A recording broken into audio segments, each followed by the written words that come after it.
So I'm going to introduce to you, and I'm very proud to be a friend of him. I've often said, having played 10 years in the NBA, this is the only doctor I know better than Dr. J. This is Dr. Wallach here. And Doc has meant so much to people all over the country and all over the world.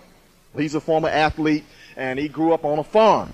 So on a farm, he learned a lot about how you treat farm animals. He went to become a veterinarian. He also became a physician, a pathologist. He studied all around the world why animals and why humans die. He found a lot of revelations that were used in veterinarian medicine that he could also use on humans. This is very valuable knowledge that he gained, and he's been spreading this knowledge. He was nominated for a Nobel Prize for his work with trace minerals. So he has a wealth of information to share with us. It's very impactful, so please give your total attention, and you're going to learn a lot, to Dr. Joel Wallach. Let's give him a hand.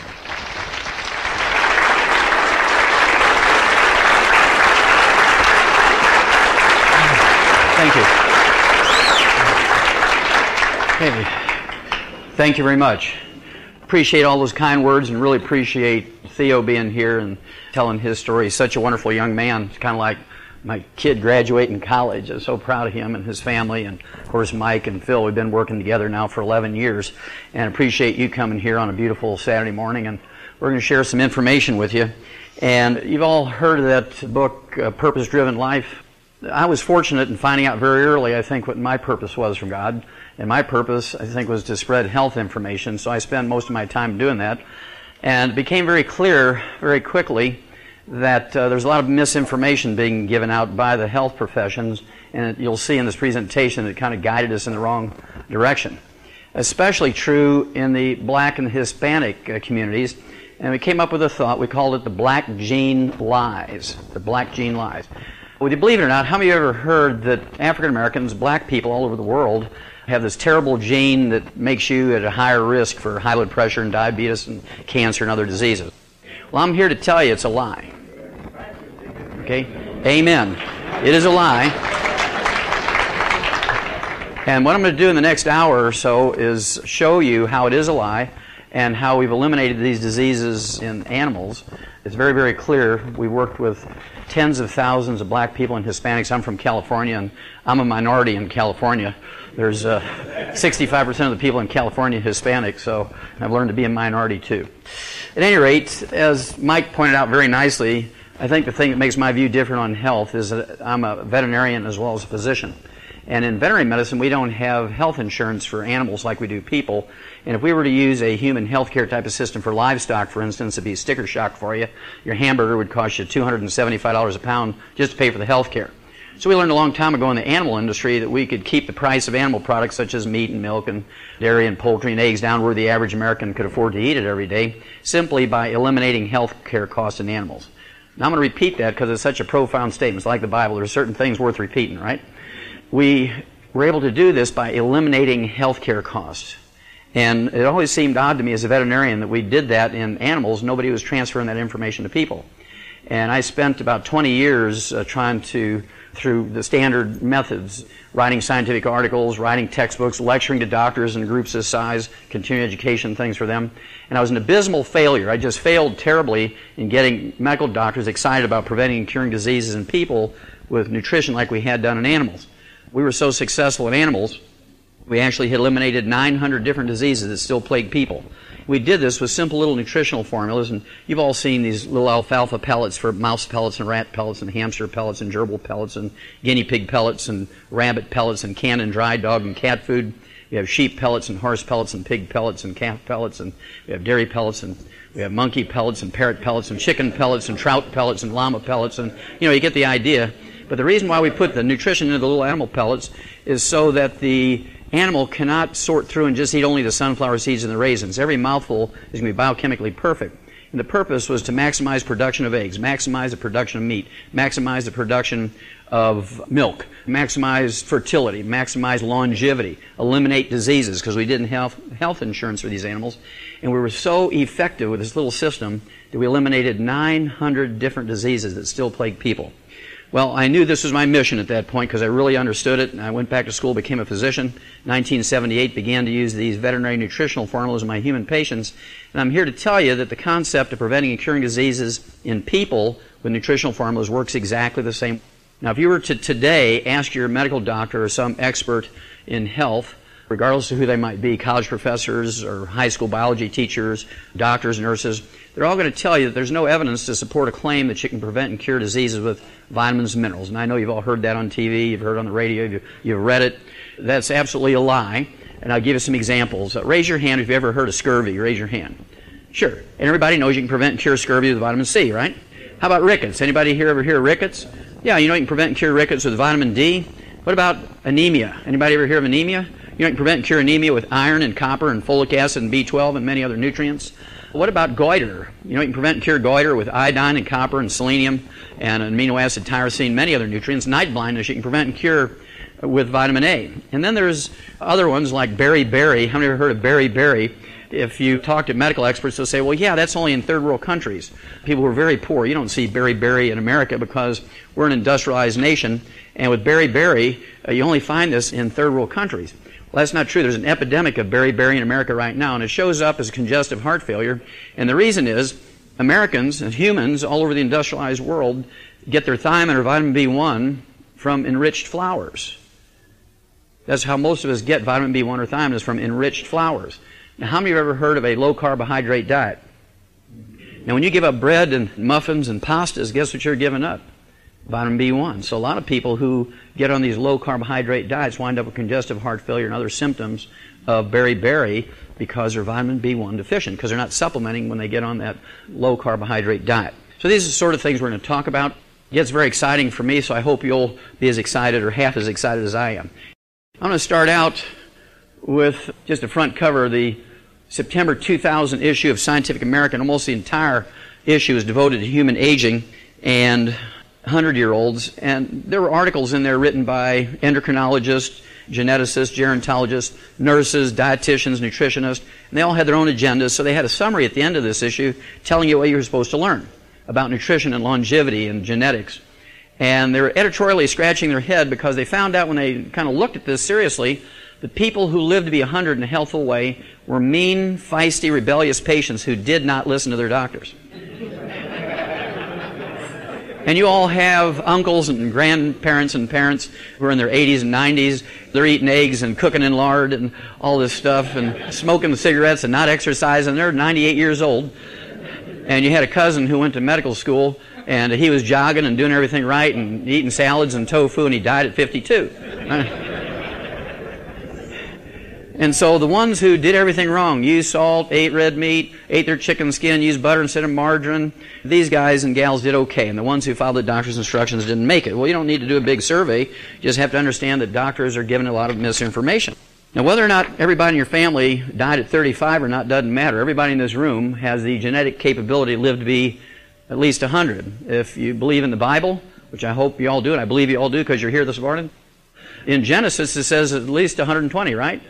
And a lot of the Old Testament prophets lived to be 900 years of age. So we know we have the genetics to get there. And the short version of why we all don't live to be 100 is not because we can't. It's because we do too much of the bad stuff and not enough of the good stuff. That's just the way with the physical body as well as it is with the spiritual body, right? Now, how many of you have ever made a dish from a recipe? I don't care if it's just those Pillsbury biscuits. You have to hit the thing on the counter, you know. Sure, we've all made oatmeal cookies and things like that. And when you look at a cookbook or recipe collection, they always show these beautiful pictures of what your dish is supposed to look like if you follow the recipe. I don't know if mine ever turned out like that, but if you want to make a fruit cake, if you follow these instructions, yours is supposed to look like that. And if you want to make a pork loin roast stuffed with cranberries, it's supposed to look like that if you follow the instructions. Well, the same thing is true with healthcare. We know what a 25 and a 50 and a 75 and a 100-year-old human looks like because we've been using the same recipe. We've been using the same healthcare systems in the industrialized nations around the world for at least the last 150 or 200 years. 50 years ago, 75 and 100 years ago, they used different antibiotics, but they're still conceptually antibiotics.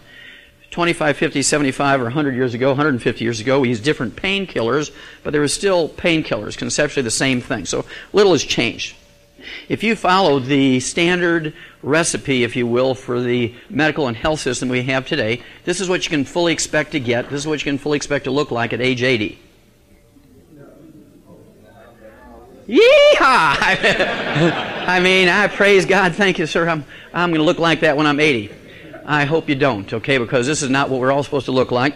This poor gentleman has Alzheimer's disease, cataracts, macular degeneration.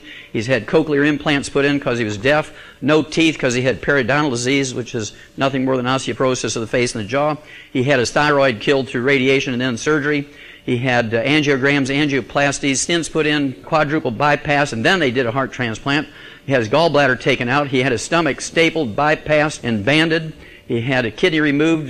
He was on dialysis. Had his prostate removed. Had his hips replaced, his knees replaced, his shoulders replaced. His feet were amputated because he had diabetes. He's on 27 drugs for thyroid, pain, lowering cholesterol, and blood pressure. Now, if you follow the standard medical path, this is what you're looking at. Everybody gets there, right? Well, I'm going to show you a different recipe. Praise God. When I started talking to my human patients about that, they started looking kind of worried, and they said, Doc, I don't want to go there. I don't want to wind up in a nursing home and be abused. You know, if I don't want to brush my teeth in the morning, I don't want to brush my teeth in the morning. I don't want them beating me up because I don't brush my teeth, and I don't want them sucking $5,000 a month out of my assets, which should go to my kids and my grandkids. So I don't know if it's worth living to be 100, and I thought those were legitimate concerns. So I began to collect birthday announcements of people who were 100 and obituaries of people who made it to 100 just to see if it was worth going there. Is it really, really worth going there? And I'll show you a few of my favorites. So this fellow here, Ralph Charles from Somerset, Ohio, is in the middle of the state of Ohio. October 1999, turned 100, and they had a beautiful birthday story about him when he turned 100. And to me, the fascinating thing about Ralph Charles was he was still piloting commercial charter flights at age 100. Had no restrictions on his pilot's license or his health papers at age 100. Now, to me, he doesn't look like what the recipe should look like for a 100-year-old. To me, he looks like he's in his late 70s, early 80s, and he's still animated. Obviously, he does his own navigation, own plane maintenance, so he's still got some stuff upstairs, and so there's hope for us all. This fellow here, Harold Stilson from Deerfield Beach, Florida, in May of 2001, turned 101. He went out and played golf for his birthday, and he hit his 6th hole in one at 101. You have to have good enough vision to see that stick holding up the flag at 108 yards. You have to have a good grip on the club, and you have to have good enough eye-hand coordination to hit that little banty chicken egg-sized ball into a teacup-sized hole 108 yards away. And you know he doesn't have Alzheimer's disease because he's animated, and he is, in fact, color-coordinated. I thought this was a good Christian story, so I'm throwing this one in. This came out just May 31st of this year. This couple celebrated their 80th year of wedded bliss. They were married 80 years. He turned 105 and she turned 100. And the interviewers asked them what they thought, and his name is Percy and hers is Florence Arrowsmith from Hereford, England. They asked him what their secret was, and she said she drank a glass of red wine every morning and that she took a shot of whiskey before bed.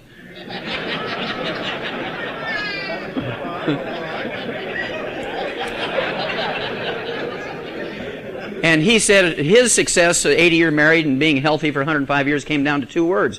And they said, what are those 2 words? And he said, yes, ma'am.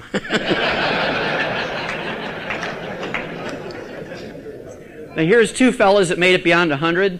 This is back in March of 1999. Herbert Young, 112 on your left, and Robert Thomas on your right, 103 years of age. And they had won some medals. France's Legion of Honor, which is kind of like their Medal of Honor like we have here in the First World War, and they were invited to go to France and pick up medals and things and drink a little bit of French wine. It looks like they're having a good time.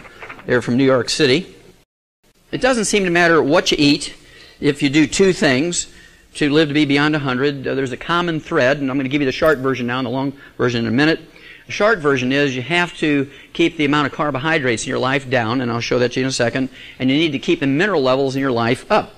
Now, one of the blessings I've had in my life, I spent 2 years out in the bush in South Africa working on big conservation projects, and I lived in the bush for that whole 2 years with the exception of 3 days in the city. The rest of the time I lived out in the bush, and so I know how primitive villages exist and live. This gal here, Dora Ramathebe from South Africa, was born in June of 1881.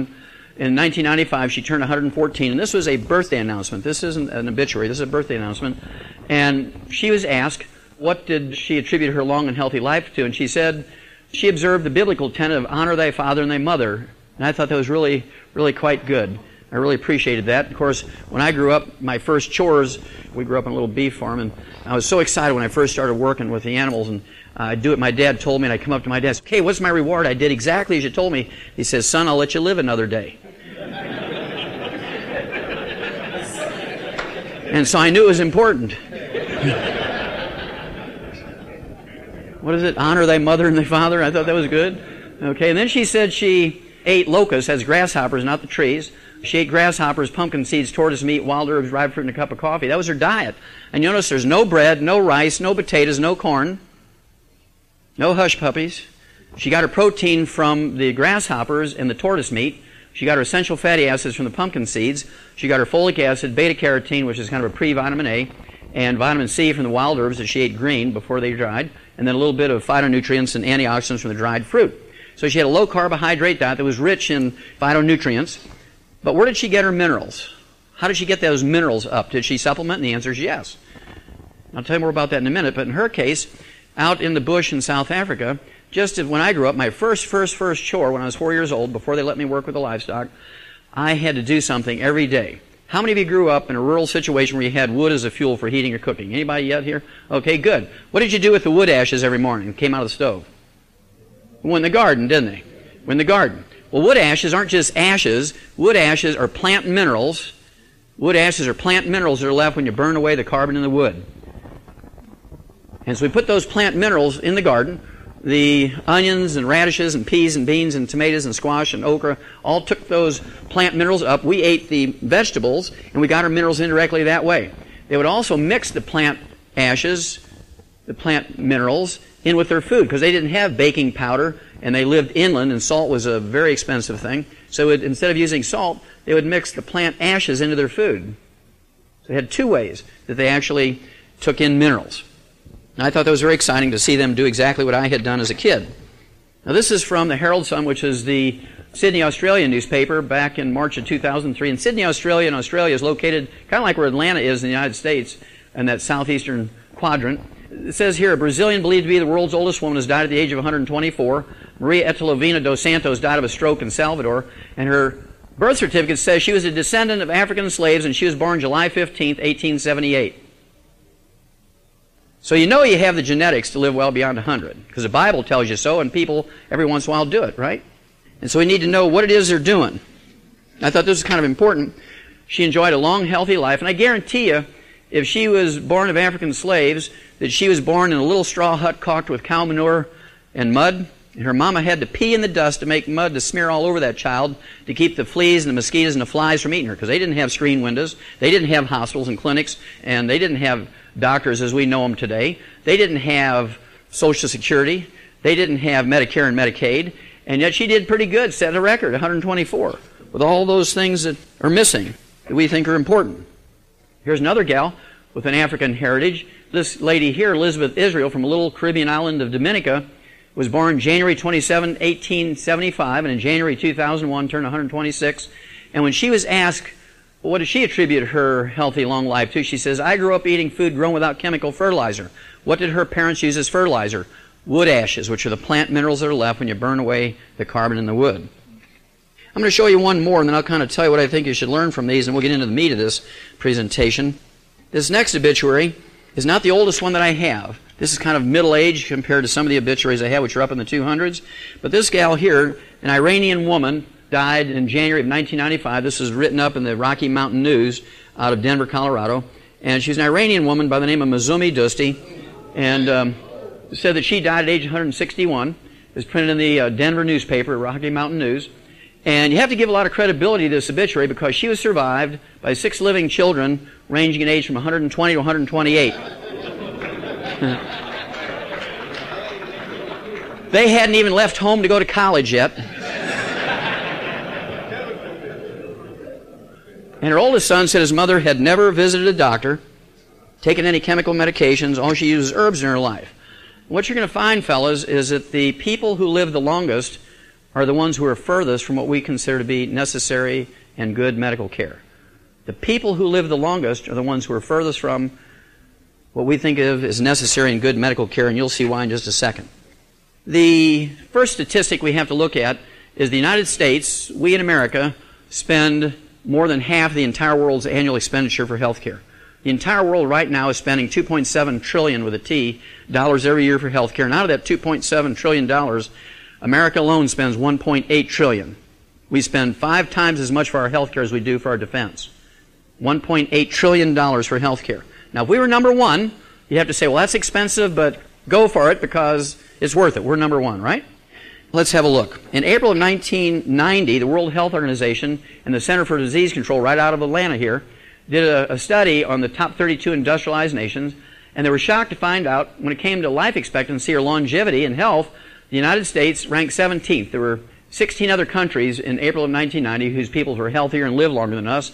The Japanese came in number one at 79.1. We came at 17th at 75. And the Japanese, according to Western doctors, do everything wrong. They're heavy smokers. And I don't smoke, and I'm not promoting smoke. I'm just giving the statistics. They're heavy smokers. 68% of the Japanese smoke 3 to 5 packs of cigarettes a day. Yet, they have 85% less cancer than we do, and they have 85% less cardiovascular disease than we do. The Japanese are heavy salt users. They consume 12 to 15 grams of salt a day, which is 2 heaping tablespoons of salt. We're supposed to consume less than 1 gram of salt a day, yet they have 85% less cardiovascular disease than we do, and they do not have a spoken word for hypertension because they rarely get it, unless they come to the United States and eat like us. I'm going to throw in one more little variant here.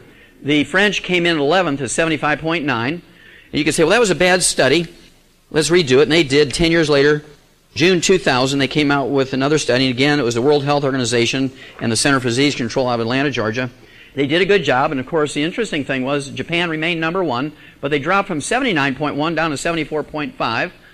Huge drop, and yet they remain number one. But this is our chance to catch up with them and surpass them. Remember, we're spending $1.8 trillion a year for health care. We're spending about 63% of the world's annual expenditure for health care.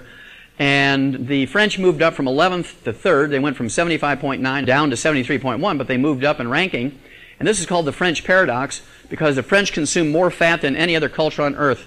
Can you imagine a French chef cooking in canola oil and margarine? They cook everything in butter and lard and chicken fat and cream, right? And yet they moved up in ranking. They dropped in actual numbers, but they did move up in ranking. So this is called the French paradox. You will not find the United States in the top 20 because June of 2000 we had dropped to 24th because we went from 75 average lifespan to 70. Now, in June of 2000, the actual was that there were 23 other countries whose peoples live longer than us. The newest update, and this is from a special health issue of Newsweek, it's a special edition, The Future of Medicine. They're talking about genetics and the usual stuff that medicine talks about, new drugs, new procedures. And in the very first article in this Newsweek magazine, the very first article, it said, America has built the world's highest tech medical system. I don't think anybody could argue with that, because every country sends their brightest young medical students to the United States for their residencies and internships and so forth. Yet the nation now ranks 46th in life expectancy. Now there's 45 other countries whose peoples live longer than us. Do you feel that we're getting the bang for the buck when it comes for health care? No. No. We would not tolerate this in any other industry, and nobody knows more than the black community how to change an industry. If you have a failed and corrupt system, you don't use it. If you have a failed and corrupt system, you don't use it. You don't ask for more money to fix it. This is a very interesting statistic. Phil Oliver got this for me. This is per 100,000 white people and per 100,000 black people. Per 100,000 each year in America, 1,037 and 8 die per 100,000 black males, 593 black females. By contrast, about two-thirds of that number, only two-thirds of white males will die, 664 compared to 1,037. And with females, white females, only 384 die compared to 593. That's per 100,000 population. Okay, so we have a lot of work to go here. And then you look at the mortality for kids, neonatal, that means newborns, 12 per 100,000 of male blacks, 10 per 100,000 of female blacks, newborn babies, half for the white male and female. So we have a lot of work to do, but it's doable because it's not genetic. Now, some of the things we need to change are fun, and you will do it. You will start today when I show it to you, because it's easy, it's fun, and it'll make you live longer. The first one I'm going to share with you is this one. It says, frequent sex helps you live longer. Yes!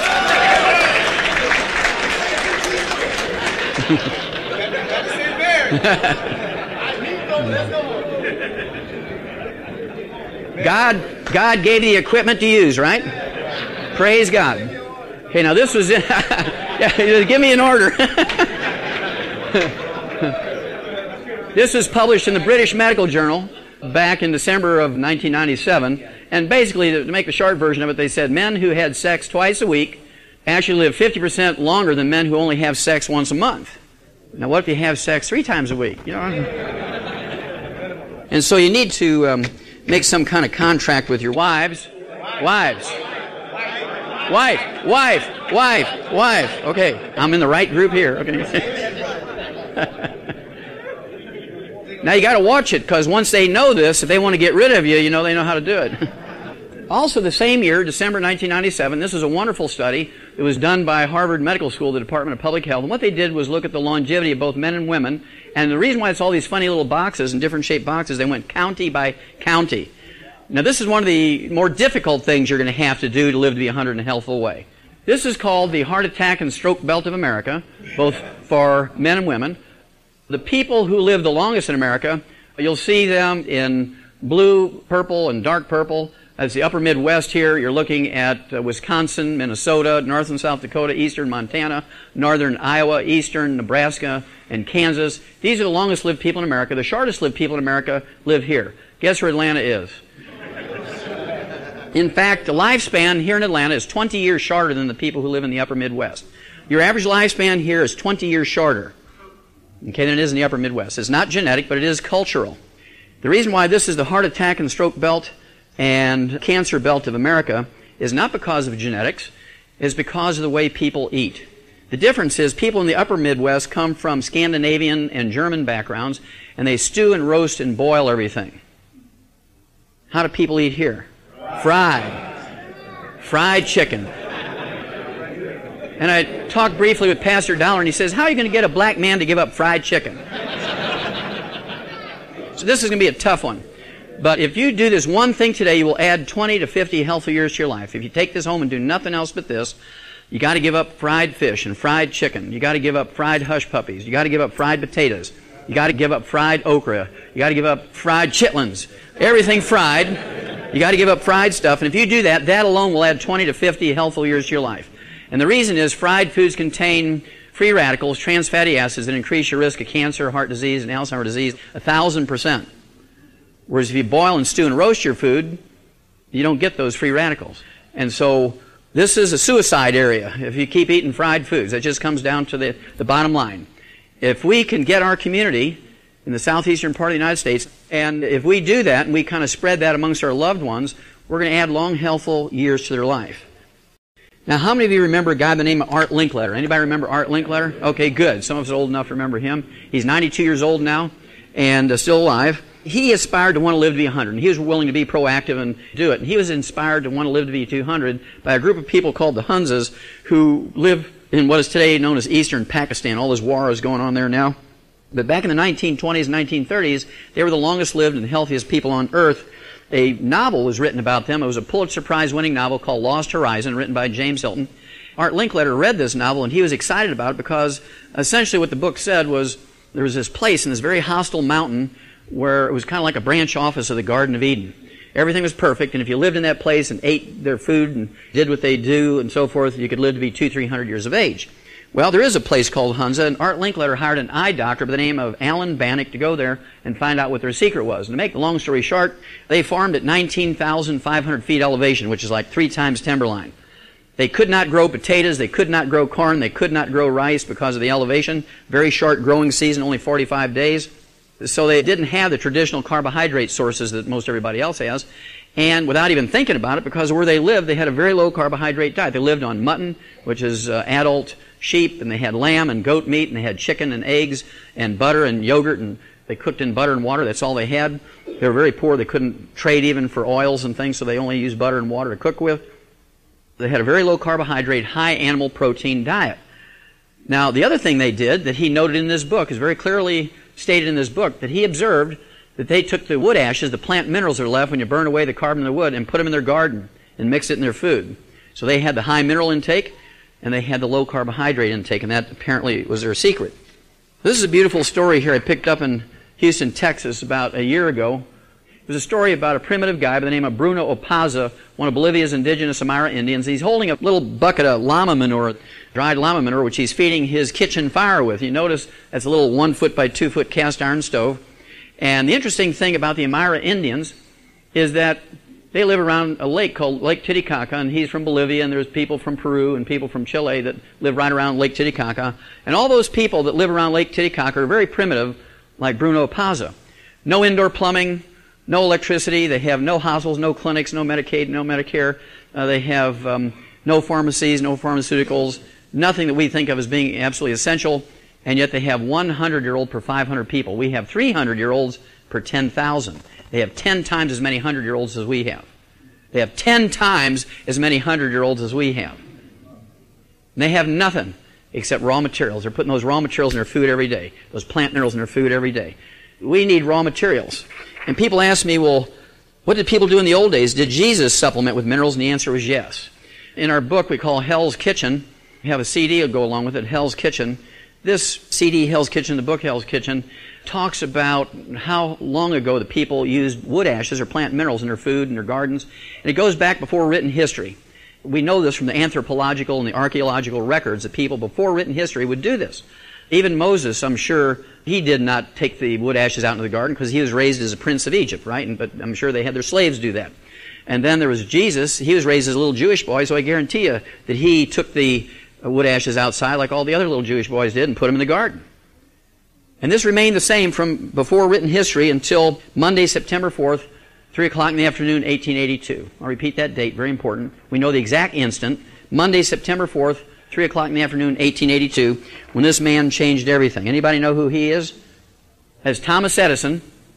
And at that moment, at 3 o'clock in the afternoon, Monday, September 4th, 1882, his chief electrical technician, a guy by the name of Jonathan Leibs, in New York City on Pearl Street, overlooking the construction of the Brooklyn Bridge, gives you a little time sense, turned on the switch for the first commercial electric generating plant. By 1909, there was at least a half a dozen patented electrical kitchen appliances, including toasters and skillets and waffle irons and blenders and irons and things like that. And by 1950, wood as a fuel had been completely replaced with natural gas, propane, electricity, liquid paraffin, kerosene, heating oils. How many wood ashes are left over when you use those fuels? I'll give you a hint. It's a numeral that looks like this and begins with a zero. Zero. Okay? And so nobody sat down. There were no Senate investigation. What's going to be the impact on our health when we stop using wood as a fuel? Nobody asked that question. They were just glad to get rid of that chore. They sold all these other stoves and appliances by saying you didn't have to wake up 2 hours early to build the fire and get the fire right for bacon biscuits for breakfast. So most of the diseases we're going to talk about fall into mineral deficiency diseases as a result of that one invention, electricity. We're not going to be able to talk our wives into going back to wood stoves. They'll chase you out of the house with a broom, right? But we do have to make up the difference. We have to consciously supplement, otherwise we're going to break down. We need 90 essential nutrients. They're called essential nutrients, gentlemen, because we cannot manufacture them. We must consume them every day, either as food or as supplements. Number two, if they're missing for any length of time, days, weeks, months, or years, you get some horrible collection of degenerative diseases, many of which are disabling, many of which are life-threatening. We need 60 minerals every day, not once a year, but every day. We need 16 vitamins every day, 12 essential amino acids every day, 3 essential fatty acids every day.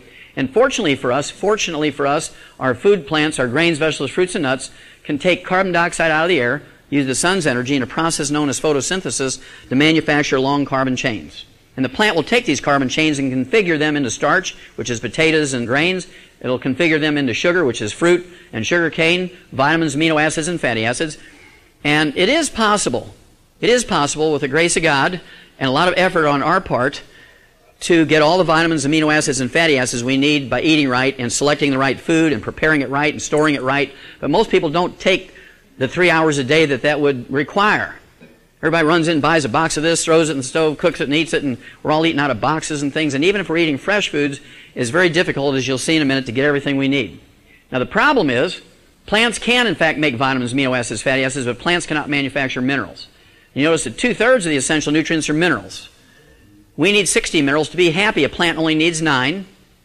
I have a degree in agriculture, so I can assure you that plants only need 9 to be fertile and happy and do their thing. But if a farmer were to put in 9 minerals in every crop, it'd cost you $35 an ear for a ear of corn. And so he's not going to do it. He couldn't sell any. And so they learned 150 years ago that they could put in 3 elements into the soil, NPK, nitrogen, phosphorus, potassium, a very cheap, very simple fertilizer. You see these 3-letter designations on garden fertilizers and lawn fertilizers, NPK, and different configurations depending on the plant. It will give them the maximum yields in terms of tons and bushels per acre. So that's what they use, NPK. And that's why they use these little alfalfa pellets with all the vitamins and minerals in it to give their animals. Because they know, the farmers know, and the veterinarians know, that you can't get everything you need from your food. Even in the same field on the farmer's property, you cannot get everything you need because row number 1 might have 16 minerals in it, row number 5 might have 0, row number 10 might have 3, row number 15 might have 6, row number 20 might have 0, and so it's a throw of the dice when you wake up in the morning and you eat some whole grain pancakes or 11 grain bread made into toast, or you have your whole grain cereals. It's a throw of the dice in which row in the field that grain grew in. And are you going to bet your life every morning when you wake up? I mean, would you play the game that if you threw dice and you got a 7 in any combination, 2 and a 5, 4 and a 3, 1 and a 6, any combination you get a 7, you'd get to live another day. But if you got any other number, you would die, and I got your clothes and your shoes and your car and everything. How many of you would voluntarily play that game? Nobody. You'd have to be insane to play that game. Well, if you're not supplementing every morning to guarantee those 60 minerals, 16 vitamins, 12 essential amino acids, and 3 essential fatty acids, that's the game you're playing. That exactly is the game you're playing. This is kind of a soft business magazine. I'm sure many of you have seen it. U.S. News and World Report. This is the January-February issue of 2005. It says a special health issue. Who needs doctors? Your future physician might not be an MD, and you may be better off. They're talking about nurse practitioners. They're talking about chiropractors, naturopathic doctors, traditional Chinese medical doctors, herbalists, acupuncturists, and so forth.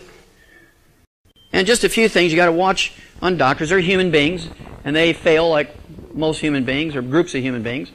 Doctors say they'd lie to get insurers to pay. This is a big study. It was published by the Journal of the American Medical Association back in 1999. Study finds doctors skip key steps to treatments. Doctors fail to take about half the recommended steps for treating high blood pressure and diabetes, 2 diseases that are very important in the black community. I'll give you a couple more statistics here, and then we'll get into some specific diseases. But I think these are very, very useful, and I'll tell you how to solve these problems. This came out November 1996. This was a study by Harvard Medical School and the Department of Public Health examining the casualty count. Now, those are military terms, casualty count.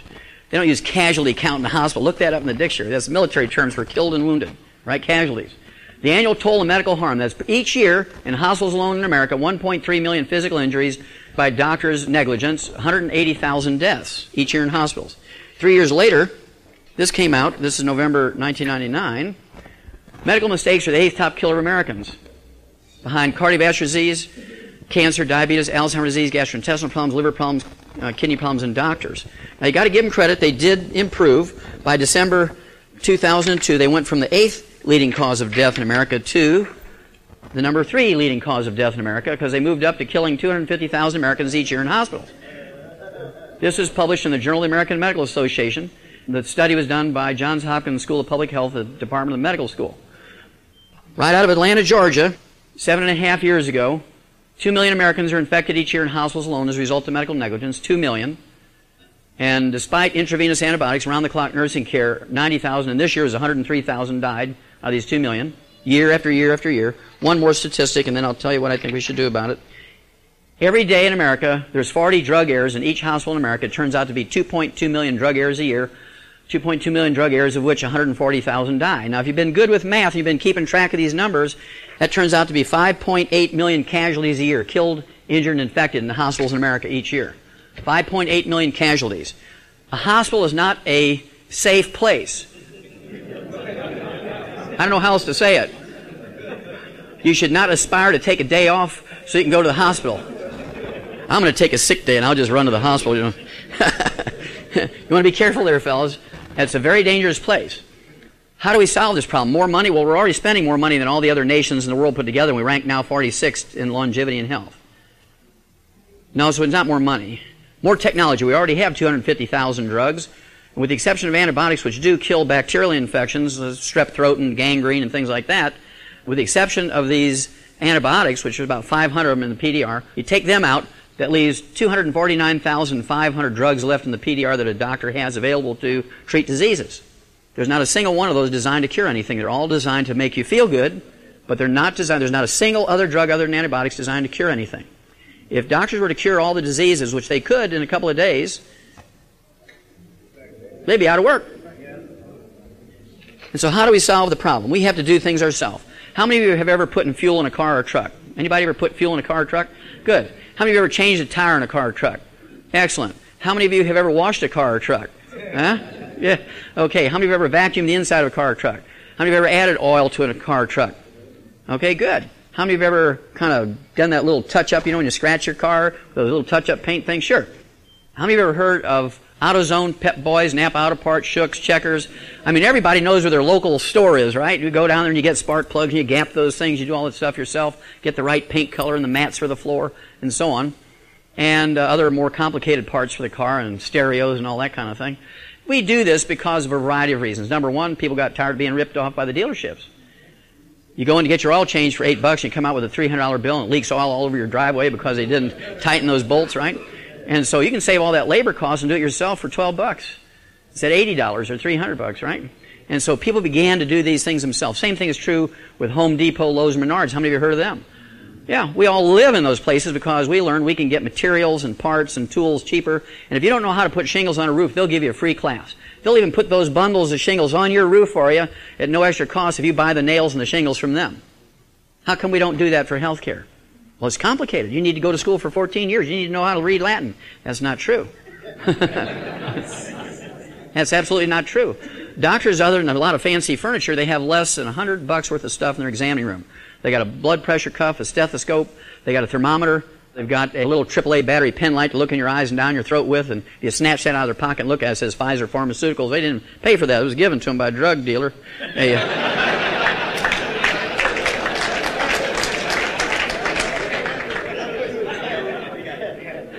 So you can get all those things from the pharmacy without a prescription, and you'll notice that it costs you about $65 for all that stuff total together.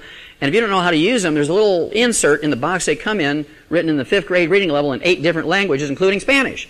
You can do this. It's very simple to do that. You should learn how to take your own blood pressure. You should learn how to check your own temperature and all that kind of stuff. Grandma used to do that, but we don't. You kind of feel high, you run to the doctor now. We need to do more of that stuff ourselves.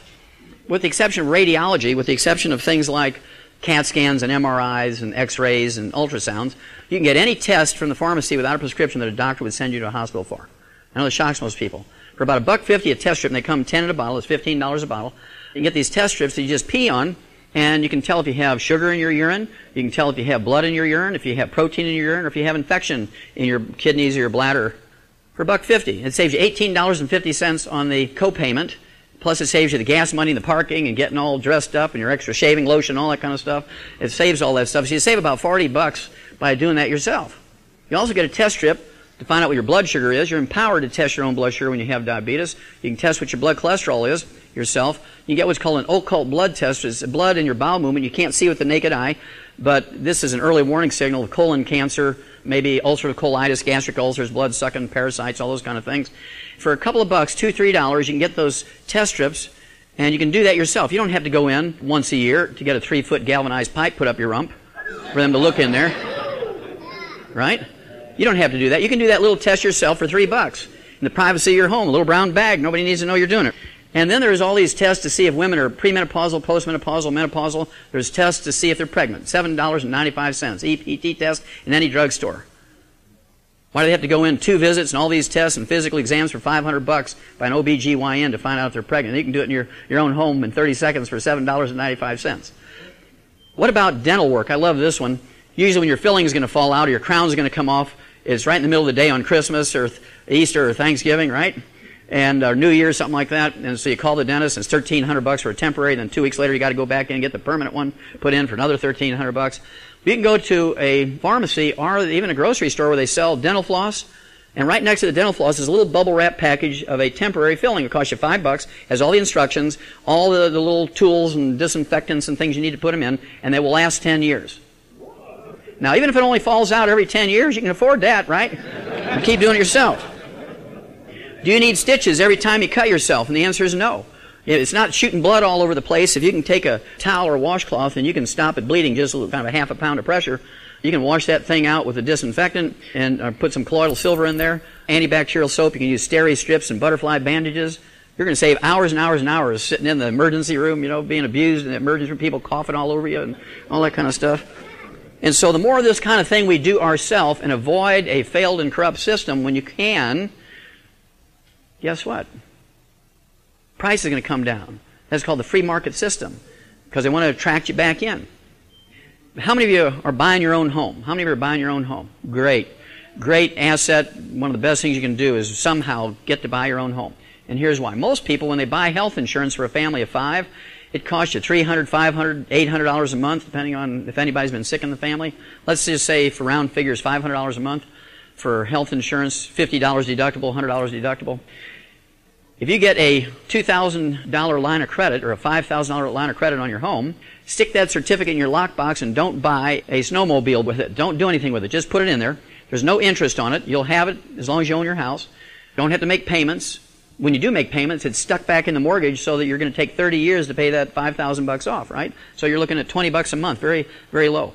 Then you go to your health insurance guy and you say, I want a $5,000 deductible health insurance policy. You know how much your monthly premium is going to be? Your monthly premium is going to be $100 at $5,000 deductible. You can use that extra $400 or $500 every month for your family. Instead of being insurance poor. How many of you heard the term insurance poor? Okay, it was worth your coming here today. If you're buying your own home, to get those lines of credit, get your insurance premiums down so you can invest in your family instead of the insurance company. Anybody know who this fella is? Einstein. Well, he died at age 76 of something a turkey wouldn't even die from, even though he won the Nobel Prize in Physics in 1921. He died of a ruptured aortic aneurysm, which is caused by a copper deficiency, and one of the early signs of a copper deficiency is white hair. Another early sign of copper deficiency is a breakdown of the elastic fibers in your body. You can see all these wrinkles in the skin. He's got the elastic fibers in the skin broken down. You can get spider veins, varicose veins, hemorrhoids. Hemorrhoids are nothing more than varicose veins in the wrong place. I practiced for 12 years up in Portland, Oregon. I could always tell when a new patient had hemorrhoids because they would always whisper. I don't know what the connection is, but they would always whisper when they come in. They'd say things like, Doc Wallach, you know, my hemorrhoids are acting up. I need you to look at them. And I said, well, I'll take your word for it, Ralph. Once you've seen one hemorrhoid, you've seen them all, you know. You get a breakdown of the elastic fibers in your arteries. You get a balloon or a bubble in the weakest area called an aneurysm. If you have a small one rupture in your brain, you get a bleeding type of stroke. If you have a larger one rupture in your brain, you die suddenly. If you have a small one rupture in your eye, you get a detached retina. And they have this wonderful technology now where they can take lasers without even opening up your eye. They can spot weld that retina back down and repair your vision. I mean, that is a miracle surgery, right? But does it solve the systemic copper deficiency? No. And unless the doctor urges you to get on some nutrients, a program that has copper in it, guess what? You're still going to die of a ruptured aneurysm 2 years later because you didn't heed that warning. You didn't heed that warning. Again, these books back there have all these warnings. There's over 500 early warning signals of these diseases that plague us as human beings. And once you know what they are, you can adjust your diet, you can add a supplement, the early warning signals go away, and you're going to add 20 years of your life. It is that simple. If you can make oatmeal cookies from a recipe, you can do it. Now, as Mike said, I didn't always have this tummy. I was an athlete. I was a captain of the wrestling team in high school and college, University of Missouri. Only weighed 127 pounds and only had 3 grams of fat on me at that time. But I read a story that said exercise kills. There's never been a professional athlete ever lived to be 100. Now, I found out that's not true anymore. There was a baseball player that lived to be 100. He lived to be like 100 years, and one day, boom, he fell over dead. But there's never been a football player, there's never been a basketball player, there's never been a hockey player, there's never been a runner, there's never been a swimmer who's lived to be 100. And the reason is, exercise without supplementation is suicide. When you're sweating from exercise or physical labor, you're not just sweating out water, you're sweating out a soup that contains all your essential nutrients. If you're just drinking soft drinks and water, or worse yet, Gatorade, you're not going to do very well. And I'll show you why in a second. The guy who invented the power bars, Brian Maxwell, 51, a multi-millionaire, died at age 51 of a heart attack, won 14 marathons in the World Games and Olympics, very well-known long-distance runner, died of a heart attack. Beautiful young girl, Ronelda Pierce, 19 years old, the pride of Florida State University, girls basketball, 19 years old. She was going to be the WNBA's new superstar. She was going to be the Michael Jordan of basketball for women, and she died at age 19 of a ruptured aneurysm, a copper deficiency. There's never been a Nobel Prize winner lived to be 100. There's never been a professional athlete except a baseball player lived to be 100. Reggie Lewis, captain of the Boston Celtics, had a heart attack, a cardiomyopathy heart attack, a selenium deficiency at age 27. Well, the dream team of cardiology was trying to figure out what to do with him to get him back on the floor. Could they do a heart transplant and still play basketball? He died of a second cardiomyopathy heart attack because nobody gave him 10 cents worth of selenium. But justice has a way of coming around. God is very good about that in His own way, in His own time. A year and a half later, the captain of the dream team of cardiology, one Dr. W. Thomas Nuss, had died of the same thing at age 48. Now, if he was my cardiologist and he died of a heart attack at age 48, would you keep doing what he was telling you to do?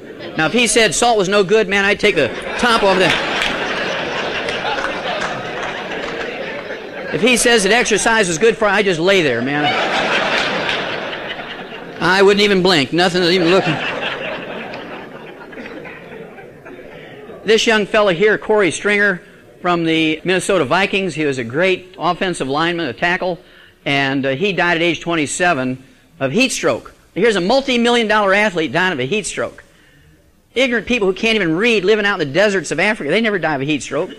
It's 120 degrees out there. He has all these team doctors and all the trainers, and he dies of a heat stroke. The reason is, when he collapsed, I'm sure his internal temperature was 105, 106 or more. They called the ambulance. 10 minutes later, they come rolling up, and then they put him in there. They wheel him to the hospital, and he was dead by the time he got there. Well, what they should have done was taken the garden hose that they're filling that Gatorade bucket with and wash that guy down. Take his clothes off, give him an enema with that cold water, get his core temperature down, and he'd have lived. He would have lived. If as soon as he collapsed, if they would have put that cold water all over him and given him a cold water enema right there, he'd have lived. But everybody's so dependent on those doctors that they don't even do the simplest of things to save their buddies. And that's where we have to change that. Amen. Okay. Amen. I like that kid. This gal here, an Olympic legend, Wilma Rudolph, triple gold medalist, died of brain cancer at age 54. That's caused by a deficiency of a trace mineral. If you're just supplementing with that trace mineral, the odds of you getting a brain cancer is almost zero. But if you're sweating and you're just drinking pop of some kind or another, or water, how much of that you're going to get? Zero. Okay, y'all recognize this fella? Walter Payton. Died at age 45 waiting for a liver transplant. If they had just given him some selenium, he'd still be alive today. But he's waiting for that liver transplant. That's right, he died of a selenium deficiency. A certain type of liver cirrhosis is caused by a selenium deficiency. Do football players sweat? Is there any selenium in Gatorade? No. I want to talk about high blood pressure. How many ever heard that black people get high blood pressure? Yeah, that's right. And we know it's a black gene because doctors tell us so, right? The stealth killer. America's high blood pressure crisis is spinning out of control. Now, dogs and cats and parakeets and horses and cows and pigs and every animal you can think of get high blood pressure. They can get it. They don't get it because in those little pellets we give them, we put the minerals in there so they don't get high blood pressure because we don't have insurance to pay for calcium channel blockers and beta blockers. Whether you believe it or not, how many of you have ever heard that salt has something directly or indirectly to do with high blood pressure? Yeah, if you don't raise your hand, you're asleep already, because I know you heard that. What's the first thing a good farmer puts out for his livestock? Salt block, salt lick. There's nobody out in the pasture telling that cow she's limited to 1 lick a day, is there? I refuse to believe that my human patients are dumber than a cow. A little more than 8 years ago, this came out. It was presented at the annual meeting of the American Heart Association in Portland, Oregon. Doctors lack proof that too much salt is unhealthful. After years of telling healthy people that too much salt isn't good for them, researchers still don't have solid evidence to back up that claim. Same study, just a little more detail. The study found that people who limited their salt intake to 1,000 milligrams or 1 gram a day, which is what doctors want you to do, had 6 times more heart attacks, had 600% more heart attacks than those who defied their doctors and ate double that amount. Remember, September 2000, Scientific American, the people who defied their doctors and did their own thing live longer than the ones who did what the doctor said. Scientific American, February 1999. High blood pressure in African Americans. Finally, they started looking at this seriously, and they went to Nigeria out in the bush where people had never seen a doctor or a stethoscope, took their blood pressure, and 7% of them had high blood pressure, came back to the United States, did a lot of DNA testing. They found a large pool of people whose ancestors had originated in Nigeria and took their blood pressure 33%. They knew immediately it was not genetic, because if it was genetic, it would be 7% and 7% or 33% and 33%. You can't have the same gene pool, just different locations, and have different numbers and it be genetic. It's not going to be genetic. So what's the difference between these two groups of people? Well, these people living out in Nigeria, out in the bush, are still putting their wood ashes, their plant minerals that are left when you burn away the carbon in the wood, into their gardens. They're still mixing it with their food and cutting their salt with it. The people in Atlanta and Chicago and Miami and L.A., they're living on French fries and Pepsi-Cola, and I guess in Atlanta it'd be Coca-Cola, right? And you're not supplementing because people don't put wood ashes into their food anymore. I get people tell me, they get kind of cocky. Oh, yeah, well, man, I'm 25 years old. Man, I'm fit. I don't need none of that stuff. We were giving a lecture like this over in an LA Fitness Center in Atlanta 4 or 5 years ago, and about halfway through the lecture, a good-looking gal, she was a 15. If a 10 is the tops, she was a 15. She had it all. And she said, oh, no, Dr. Wallach, it's not the nutrients. It's that you need to do aerobics and physical fitness. And she just kind of saunters, oh, no. And half the people got up and walked out with her. Who knew who had the power in that room? She did. She took everybody out. Because she's a personal trainer. Now, the tragedy of that story is about 2 months later, I started getting all these calls from Atlanta. Hey, I need that stuff. And after about the 20th call, I said, why am I getting all these calls from Atlanta all at once? And they said, well, remember that gal who walked out? She's 32 years old, beautiful personal trainer. She dropped dead on the treadmill this morning. Yeah, went to 0.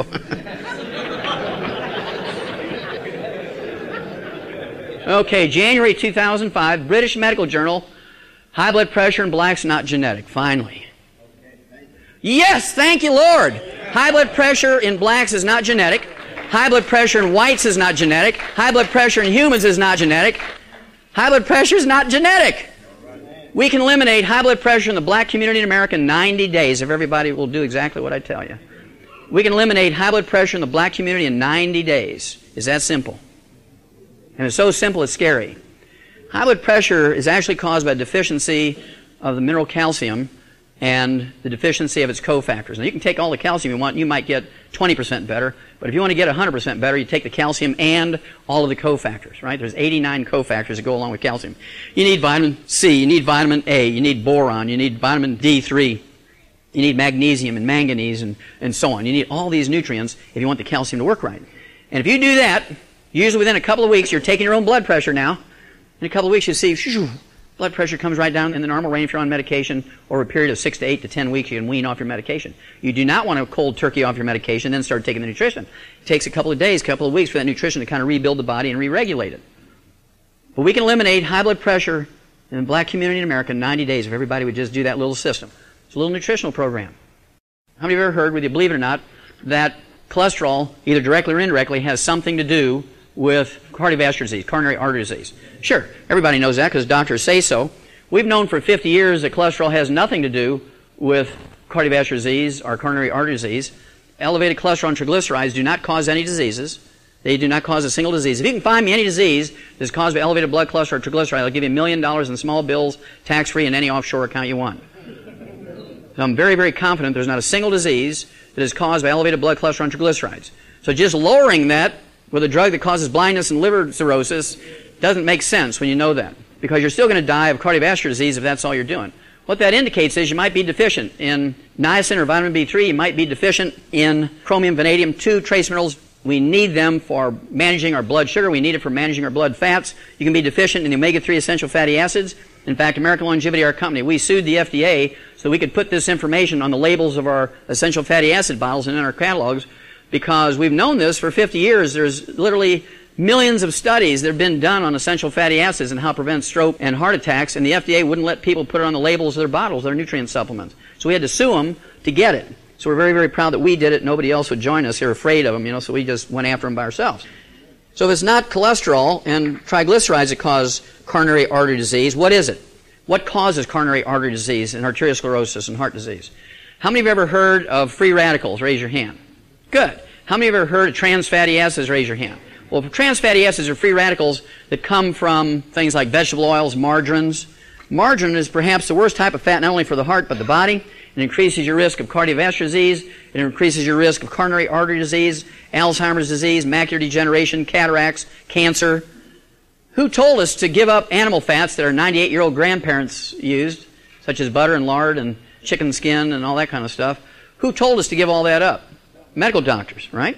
They told us to give that up and go to margarine. Well, it turns out that margarine is the cause of increased rate of cardiovascular disease and coronary artery disease. I like my patients to eat 6 to 10 eggs a day, not fried, remember nothing fried, but poached or soft scrambled in butter, low temperatures, soft-boiled, hard-boiled. I was glad to see this come out in March of 1991 because it showed that my 10 eggs are probably pretty conservative. Normal cholesterol in an 88-year-old man eats 25 eggs a day. And you have to ask, why was this old dude eating 25 eggs a day? Maybe he didn't have any teeth and couldn't eat steaks anymore. Maybe he owned an egg farm and wanted to do his own quality control. But if you appreciate it, 95% of the weight of men's sex hormone, testosterone, is made from a special steroid in the body called cholesterol. You can only make 10% of your daily need, and if you do not take in cholesterol, the odds are you're going to have some problems. You're not going to have enough sex to be able to live longer, right? And so this fella figured out on his own, that the more eggs he ate, the more studly he became. Another fact we've learned is that the lower your cholesterol goes, the more stupid you become. There's somebody with low cholesterol. This came out February 14th, Valentine's Day of this year, and this was a big study, and they looked at almost 800 men, 1,100 women. They divided them into two groups, those with cholesterol below 200, which doctors are going to tell you is good, and those with cholesterol above 240, which doctors are going to say is very bad. And it turns out that the ones who had blood cholesterol above 240 were 80% smarter than ones who had blood cholesterol below 200. Because it turns out that this fatty insulation material, the brain myelin, is made out of 100% cholesterol. It makes up 75% of our brain weight. 75% of your brain weight is fat, cholesterol. So somebody says, hey, you're a fathead. You say, thank the Lord. Alzheimer's disease, tidal wave is feared. 14 million Americans are going to die of Alzheimer's disease between March 2000 and 2025. 14 million.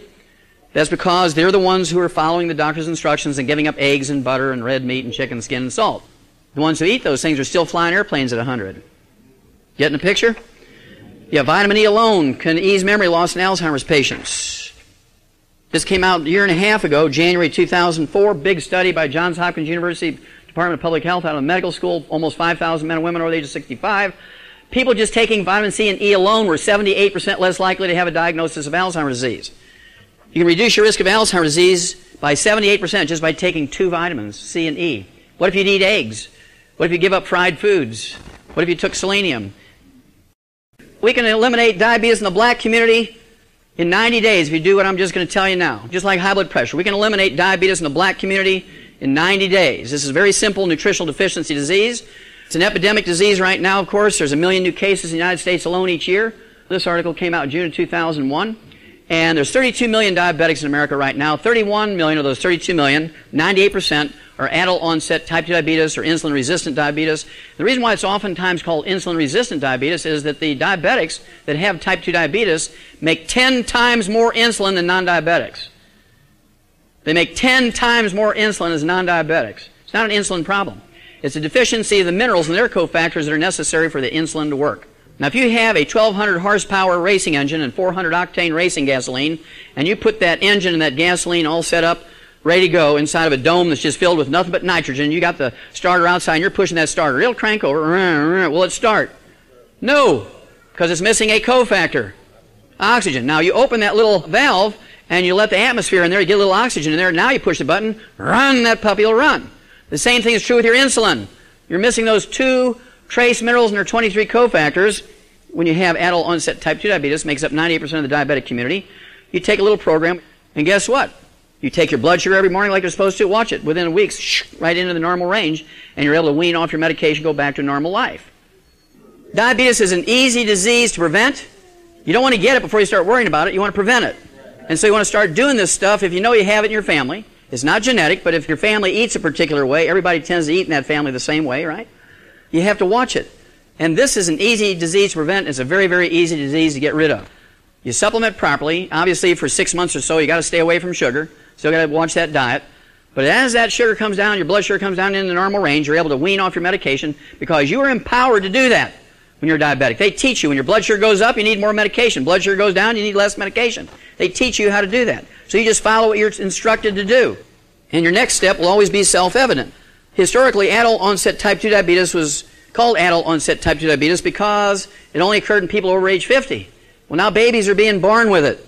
Primarily minority kids. Little African-American kids and Hispanic kids are being born with diabetes, not because it's genetic, but because there's none of these minerals in soul food. Now, I'm not telling you to give up soul food, but I'm telling you if you want to avoid diabetes, you want to reverse it, you got to supplement. You can eat any way you want, except for fried foods. You got to give that up, right? It's an easy thing to deal with. 2 reasons why we have so much diabetes in America today, none of which are genetics. One of which is all the sugar we're taking. According to the U.S. Department of Agriculture, 100 years ago, Americans were eating a half a pound of sugar per person per year. Today, we're eating 157 pounds of sugar per person per year, which is a half a pound a day. So in 100 years, we've gone from a half a pound of sugar a year to a half a pound of sugar a day. You say, well, how do we get a half a pound of sugar a day? Well, there's Krispy Kreme donuts, Dunkin' Donuts. There's Pop-Tarts, Pillsbury Toaster Strudels, Raisin Bran, Fruit Loops, Cocoa Puffs, Captain Crunch, Wheaties, Cheerios, Corn Flakes. In soft drinks, there's 9 heaping teaspoons of sugar per 12-ounce soft drink. If you drink 10 of those, that's 90 teaspoons. Put 90 teaspoons in a bowl, there's your half a pound right there. Plus, you get crazy when you eat that much sugar. You go postal. Well, this was 91,000 nurses over an 8-year study, Harvard Nurses Health Study. Very recently, again, this was June 2004. They said if they drank one sugar-sweetened soda, like a classic Coke or Pepsi-Cola, Mountain Dew, Sprite, 7-Up, whatever, they're 85% more likely to develop type 2 diabetes than those who drank less or maybe none, water or tea, something. But if you drink 2 of them a day, you're going to get it. If you drink 2 sugar-sweetened sodas a day, you're going to get it. What about these teenage kids that drink 2 or 3 of those 42-ounce gulps a day? And you wonder why they're 50 pounds, 100 pounds overweight, and they're going to get diabetes. It's not genetic. It's not a terrible black gene. It's the way they're eating. And we, as the men of the family, we can solve that problem. But they're not going to like water after drinking Pepsi and Coca-Cola for years. And so how do you deal with it? You saw those diabetics get on that Rebound FX. Switch them to that. Tastes good. You got all these big athletes like Shaq using it. You got Theo using it. Evander Holyfield, one of my heroes. He is training for a big match, for a big boxing match coming up mid-September. He's using our products. So this is something you can do. You can switch them off those things that are going to cause diabetes to switch them on things that are good for them that won't cause diabetes. The second thing that causes diabetes in America now is those 2 trace minerals no longer found in optimal amounts in our food. I'll give you one of them. You got to read in the books for the others, because I would tell people about the 2 trace minerals and 23 cofactors and never take the 23 cofactors, and they'd get 10% better, but it wouldn't work completely because they forgot the 23 cofactors. So I want you to read it in the book Hell's Kitchen, and then you'll figure it out. The first trace mineral I'm going to give you is chromium. Everybody's heard of chromium. It makes your bumper shiny. They went back to 1948. Started getting frozen blood from laboratories. In 1948, there was 1,000 micrograms per liter of parts per billion of chromium in human blood in America. By 71, it dropped to 13. By 72, it dropped to 10. 73, it dropped to 4.7 to 5.1. By 74, it dropped to 0.73 to 1.6. By 78, it was all the way down to 0.16. It's dropping like a rock because nobody's putting the wood ashes, the plant minerals in our food, in our gardens anymore like we did 100 years ago. And that's the problem. And so we have to consciously supplement to make up that difference. Okay, the last disease we're going to talk about, we could go over 900 of them. We only got time for one more. Arthritis and osteoporosis. According to the Center for Disease Control right out of Atlanta here, 85% of Americans over the age of 50 already have osteoporosis and arthritis of one type or another, one degree or another. There's not a single medical treatment designed to prevent or fix it. You saw what happened to Bo Jackson, great 2-sport athlete, football and baseball, had a degenerative hip disease. That was just caused by mineral deficiencies. Of course, they tried their big high-tech hip replacements, and now you say, Bo who? Because you never heard of him again after they did that. And I'm sure they convinced him they were going to make him a bionic athlete. Just let us put in 2 hips, and man, you're going to be fine. Well, he just sort of disappeared off the landscape. Now, we learned 300 years ago in the animal industry how to prevent and cure arthritis and osteoporosis in animals. We've known how to do it in animals for 300 years. If you give an animal a commercially prepared diet and don't give them any table scraps to mess up the ratios in that commercially prepared diet, they'll live to be 20, 25 years old today without arthritis and osteoporosis. 60 years ago, some of you are old enough like me to remember 60 years ago, an old dog lived to be 10. And you thought he was doing good because usually they live to be 6, 8 years old, right? And then you'd eat them. Now a dog lives to be 20 and they don't get arthritis and osteoporosis because they have all that stuff in the dog food. All we get is painkillers. And so we have to know more. We have to do it ourselves, because if you're dependent on the medical system to do it for you, you're living in la-la land. We have an epidemic of arthritis because we have all these baby boomers come along who listen to doctors, who think doctors are it. And I really appreciate Pastor Dollar's position because he says, why do you listen to all those guys with those doctors behind their name when you should be listening to the good Lord, right? Amen. Amen. The bad news is research shows that the disease starts attacking your joints long before middle ages. It starts when kids are 3 years old to get arthritis and osteoporosis. How many of you have ever seen a kid with growing pains? You know, you go to a mall, you sit down, just look at the kids. You see this mother who's only 85 pounds carrying a 120-pound kid on her hips. Yeah, and then she's got 3 other kids in one of those 18-wheeler baby carts. They have the big air horn. And that's because she's feeding those kids nothing but apple juice and grape juice. They think they're doing good because I'm not giving my kids pop. Well, how much calcium is in grape juice and apple juice? 0! Plus, you're going to make your kids crazy and poor in school when they get 3 12-ounce cans of Mott's apple juice a day or 3 12-ounce cans of Welch's grape juice a day. The human being isn't meant to eat that way. Now, people say, well, yeah, I don't want to use that nutrition. My doctor's going to give me a FDA-approved drug like Vioxx. $27 billion worth of lawsuits against the producer, Merck, because in the 4 years that it was on the market, Vioxx caused 139,000 heart attacks. Depending on whose data you looked at, 55,000 to 85,000 of those people died from Vioxx, and the FDA never took it off the market. Merck took it off the market because they were getting sued so much they couldn't afford to leave it on the market anymore. The FDA never took it off the market. How many of you ever heard of arthroscopic surgery? Oh, there's a guy's had a couple of them. Arthroscopic surgery for arthritis of the knee is worthless. It's a worthless procedure. When you have arthritis, do you think you just have arthritis in your left knee which really hurts bad? It's all over your body. And if you go in there and scrape that thing around with arthroscopic surgery, does it fix your systemic arthritis and osteoporosis? No. He's eventually going to do his thing, which is to remove it and put a prosthesis or a plastic or metal one in there.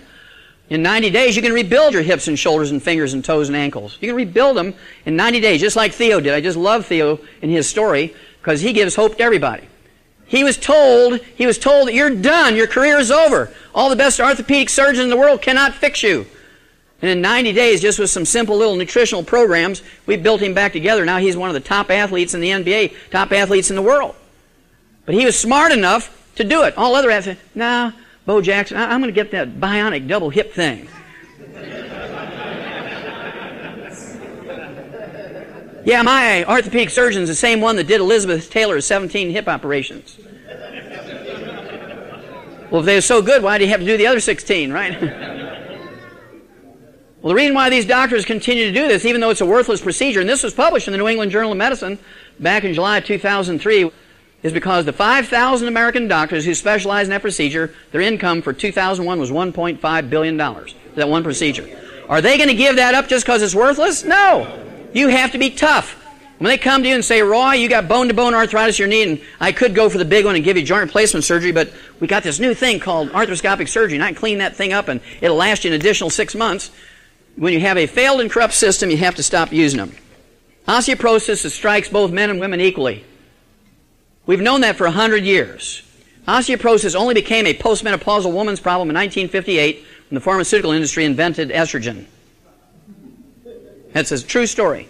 We've known for 100 years that osteoporosis and arthritis occur equally in both men and women. The reason why doctors don't focus on men is because they can talk women into a big lie that estrogen will reduce their risk of osteoporosis, actually reverse osteoporosis, neither statement of which is true. But it does get rid of hot flashes, which make them happy. Now, the results turn the tables on the belief that women are the prime victims of the condition. Now, this has been known in modern times since November 2001. They say this information will help professionals deal with unexplained bone fractures in men and the way education about the condition is handled. Now, how many of you gentlemen since November of 2001 have received a phone call, an email, a postcard, or some kind of direct communication from your medical doctor saying, look, we've just learned that osteoporosis occurs equally in both men and women. I expect you to come in here immediately for a bone density test so we can get ahead of this thing. How many of you men have received that communication in any way, shape, or form from your medical doctor? This was published in every medical journal in the land, in the world. If they say they haven't seen it, then I wouldn't go back to them because they're supposed to be reading this stuff, right? I'm 65 years old.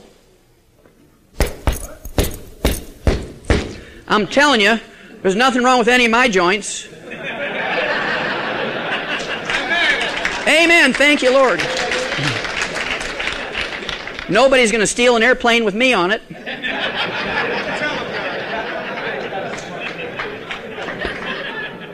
And so it's just a matter of giving your body the raw materials, and we're built to last at least 120 years according to God, and I believe Him. Amen.